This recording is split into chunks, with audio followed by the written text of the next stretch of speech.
Hello, people. I'm Sarah. This story will show you how fast people can change, how jealousy and entitlement can spoil someone's life. I come from a pretty wealthy family. I don't like to boast about my riches since they belong to my father. Still, I mentioned it because it is relevant to the story. My husband, Griffin, was an employee at my father James's company. My dad worked hard to establish the company, and over the years it became big. While my mother didn't live long enough to enjoy the fruits of their labor, my dad continues to have a comfortable life. My husband, Griffin, is the son of a very close family friend of ours. Lola and Ken were like a second set of parents to me. It was them who helped me and Dad go through the grief of losing my mom. Griffin and I were also very close, and slowly we started to eventually date. He was my childhood sweetheart and the love of my life. Now, Ken and Lola are not as wealthy as we are. Naturally, Griffin used to hold some resentment towards me when we were younger. However, those complaints died down as my father offered him a job at his company. While I was happy for him, Griffin was a little put off. He said, "I can't believe your dad couldn't get me a better position. I mean, the salary isn't even close to what he earns. This is ridiculous." "Griffin, my dad gave you the job that you are qualified for. You have very limited skills while my dad actually owns the company. How can you even compare your salary with his earnings?" "He's the boss of the company. I'm engaged to his daughter. James could have gotten me a better position. He could have done this little for his son-in-law. What is the point of being his son-in-law when he can't even get me a good job?" "What are you saying, Griffin? You know my dad doesn't discriminate like that. Just because you're engaged to me, that doesn't mean he will automatically give you a job you don't deserve." "Oh, please. He could have at least let me manage the company and took a retirement or something. Do you know how shameful it is for me to have a lowly job while being engaged to the daughter of a businessman?" I had a tough time comprehending what Griffin was saying. We had just got engaged and my dad offered him a position in his company. Griffin was continuously complaining about his past job, so my father wanted to do him a favor. But my dad wouldn't have put him in a higher position just because he was engaged to me. Back then, a few of my friends told me that Griffin might be a gold digger. I had laughed in their faces. Lola and Ken were like parents to me, and I have known Griffin all my life. I was sure I knew him better. I was sure that he loved me. I was wrong. As soon as we got married, Griffin started to become nasty towards me. He stopped showing me affection and didn't even remember my birthday or anniversary. Slowly, he was starting to neglect me while making me do all the house chores on my own. I begged him to improve his behavior.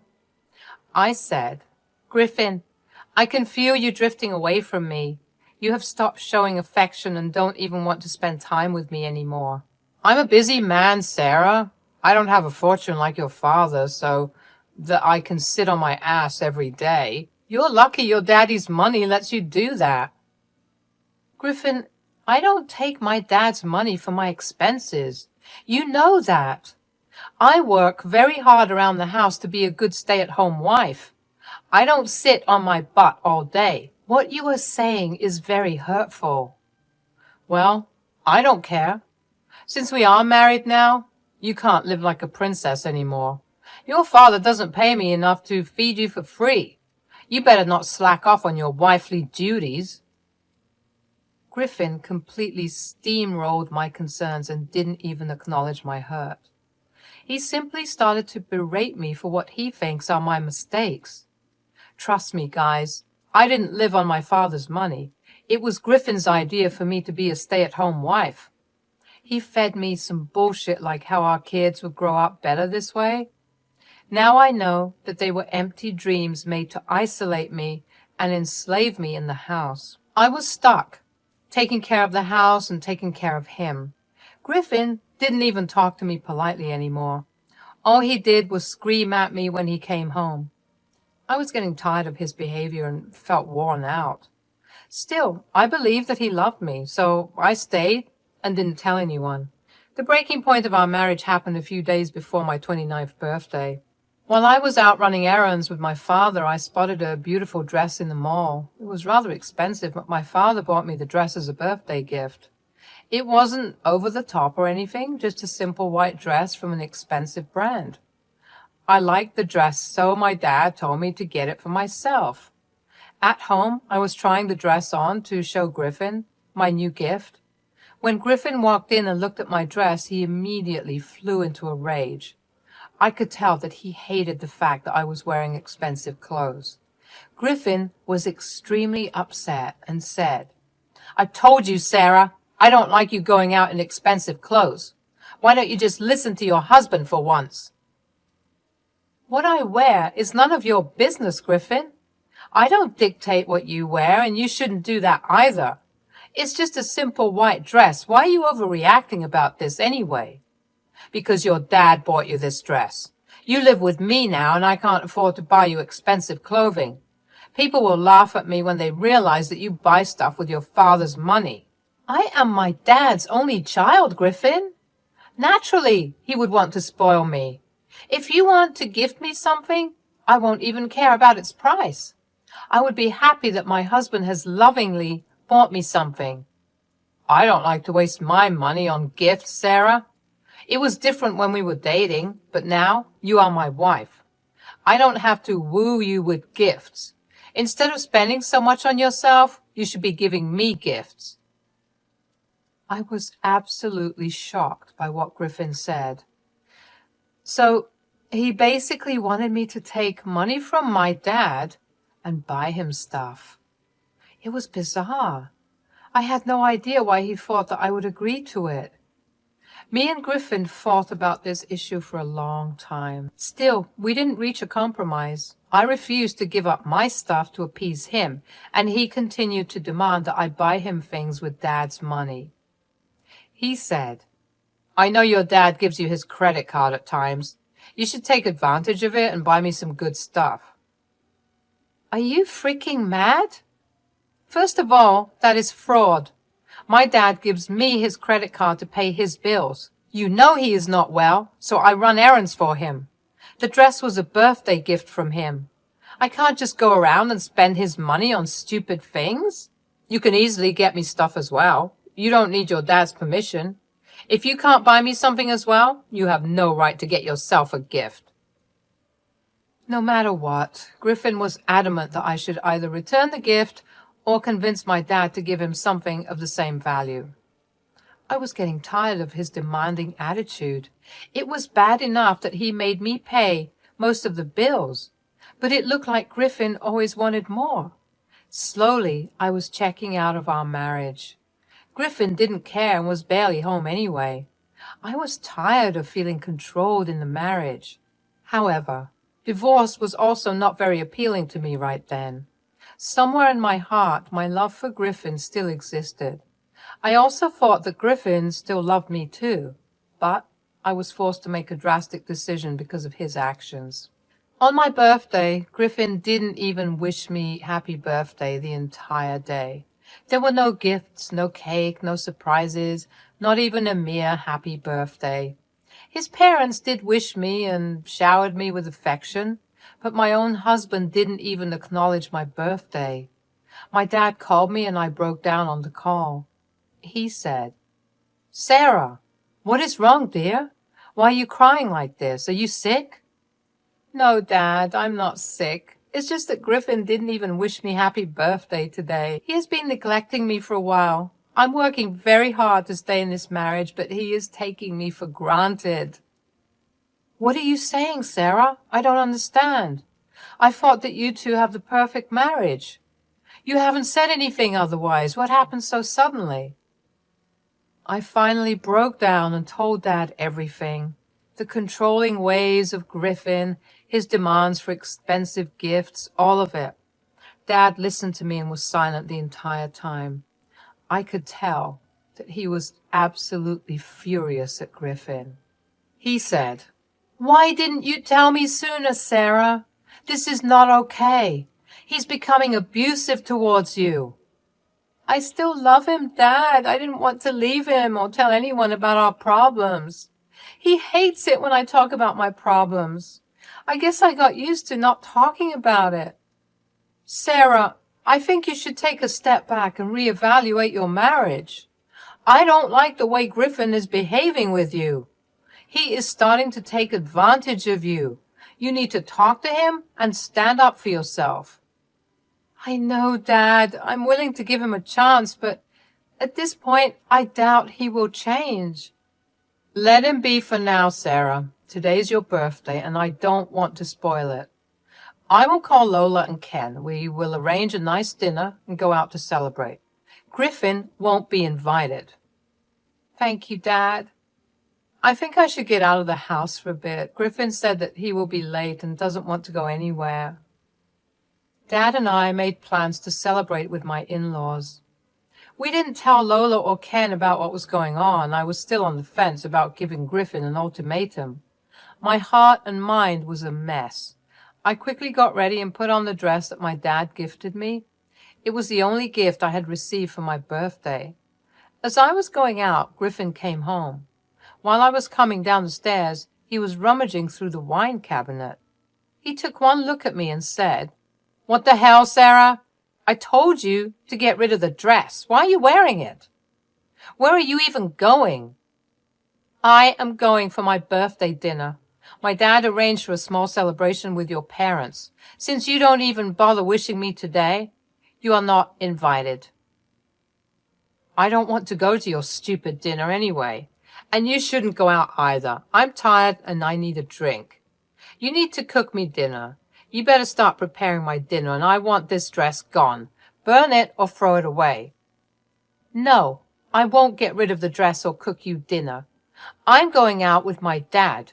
You have controlled my life enough. I won't let you do it this time." I said that and was ready to walk out of the door. I was sad that Griffin cared so little about my feelings. But what Griffin did next sent me into a fit of rage. He took a bottle of wine from the shelf beside him and completely spilled it on me. Yes, at the very last moment, Griffin decided to ruin my dress by spilling wine on me. No, it was not a mistake. He smirked at me while I was drenched in wine.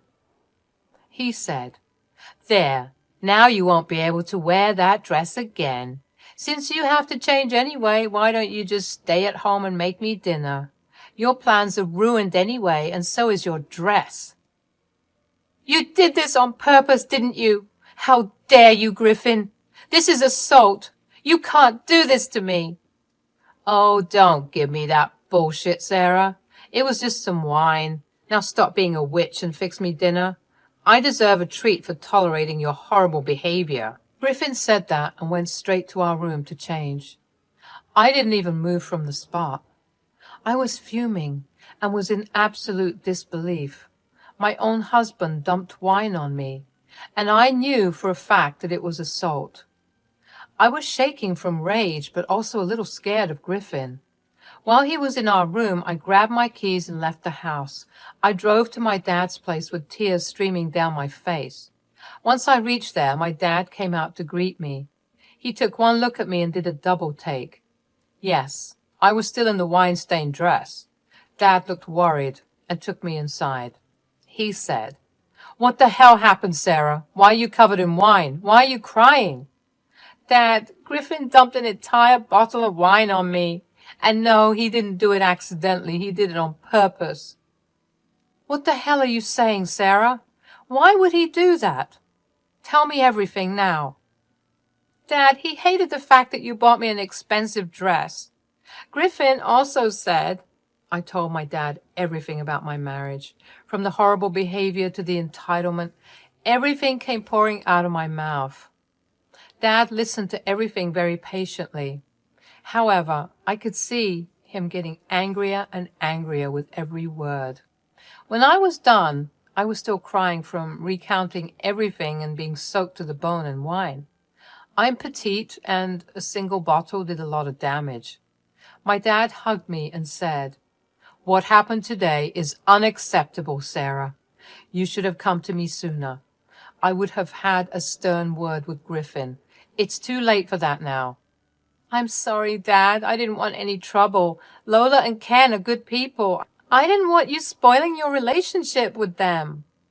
Sarah, your in-laws need to know how Griffin is treating you. We have kept them in the dark for a while now. I think it's the right time to show them what their son has become. They need to know, Sarah. It won't affect our relationship, I promise. Dad reassured me about everything, and the two of us had a deep discussion. I was still pretty angry at Griffin and no longer wanted to be in the marriage. However, I wasn't going to let him go easily. I was going to make him pay for what he had done to me. Me and Dad rushed to my in-laws' place before Griffin could come up with a sob story of his own. They were expecting us anyway, so Lola and Ken were not surprised at our arrival. What surprised them was my state. They quickly said, "Oh my God, Sarah, what happened to you? Why are you soaked in wine? You poor thing. Come in and change. I'll give you something to wear." "No, Lola, I don't want to change. I need to be this way because I will go to the police station next. I can't change out of these clothes." "Why do you have to go to the police, Sarah?" "You're scaring us. What's wrong? Where's Griffin? Did you tell him what happened?" "Guys, I'm afraid it's Griffin who did this to Sarah. I know you two are confused. That's why we're here to tell you everything. Let's go inside and talk." All four of us went in to have a discussion. I told Lola and Ken everything that I told my father. Thankfully, I also had the recordings of our home security system. Those videos showed Griffin intentionally pouring wine on me. Lola and Ken were shocked to see their son's true face. Lola started to cry while Ken looked furious. I said, "I'm sorry for doing this, Lola and Ken. I have no other option left. For years, I put up with Griffin's horrible behavior because I loved him. Today he showed me how vile and disgusting he can be. I'm afraid that I have to file for divorce and talk to the police." "Don't say sorry, Sarah. It's me and Lola who are ashamed right now. I don't have any words to say how mad and disappointed we are in Griffin. That cannot be our son. We didn't raise him like that. He has turned into a monster, Sarah. He acts so nice to you in front of us. I can't believe he is so cruel to you. You would be right to leave him and report this to the police. What he did is unforgivable." "I'm afraid I'll be firing him from the job, guys. There's no way I'm keeping him in my company, not after everything he's done to Sarah." "I don't want to drag you through dirt, Ken and Lola, but Griffin has left me with no choice. You have been so good to me and loved me so much. I hope we don't have any bad blood between us." "Don't worry about that, guys. James and Sarah, you will always be family to us. My son deserves to be punished for what he did. And we won't be there to support him. He will be on his own. Hell, I want to disown him, actually. I don't want to associate with a sick man like Griffin. Ken would agree with me, I guess." "Guys, I know I told you that my in-laws are good people, but I had no idea how much they would support me." Lola and Ken were absolutely furious with Griffin. They agreed not to support him and would actually disown him once our divorce was finalized. My dad was also ready to fire Griffin. But first, we all went to the police station to file a report. Then we went out to celebrate what was left of my birthday. I was sad, but also determined to come out strong. The next day, Griffin called me frantically when I didn't come home. He also panicked over the fact that the cops wanted to talk to him. On the phone, he seemed mad and was yelling at me for defying him and so on. I recorded all the conversations and told him that he would get divorce papers soon.